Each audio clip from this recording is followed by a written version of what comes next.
The U.S. Secretary of State shies away from commenting on the success of ongoing nuclear talks between Iran and the P5+1. This as the two sides have until tomorrow to reach a comprehensive final pact. In a meeting with IAEA Chief Yuki Amano, Kerry said the two sides are just working and no judgments could be made at the moment. The French Foreign Minister Laurent Fabius and his Russian counterpart Sergei Lavrov are expected to join the talks later this week. Meanwhile, U.S. officials confirmed the negotiators will miss a June 30 target date for a deal. The lifting of anti-Iran sanctions and the inspection of the country's military sites appear to be the major unresolved issues slowing down the negotiations. Jan Oberg is founder of transnational.org, joining us from Lund. Jan Oberg, tomorrow being the deadline, all fingers are pointing to that being delayed. But by how much, by how long, how do you see this whole process at this point in time? Well, to put it crudely, and you know, I'm not part of the negotiations, I don't know exactly what is happening around the table. This deal could be concluded tomorrow, should have been concluded long ago, if the West is willing to recognize that this is a very asymmetric conflict. Look at it, the table.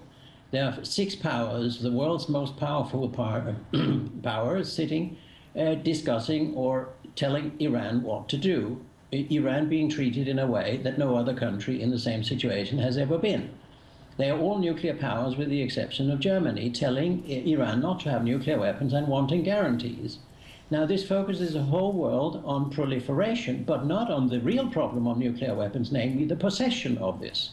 So if you are willing to have a deal, you can have it tomorrow. Iran has gone a long way, both in the November agreement from 2013 and in the Lausanne agreement.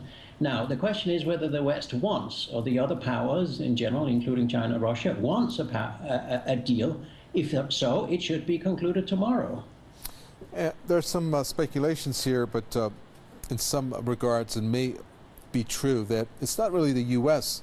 that's playing the hard line here, it's France. Why would that be, do you think? Do you agree with that? My sense from media reports is, yes, that's the problem, and France is the representative of Israel in these negotiations, basically, and they have their interests in Israel.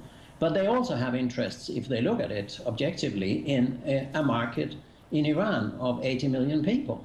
So I don't get why, but it's obvious that France is the most pro-Israeli, or the one who takes care of Israel's interests, and that ought to be the next country whose disarmament should be discussed in international negotiations and sanctions put up and all these kinds of things, because it is violating the international agreement that the Middle East shall be a zone free of nuclear weapons.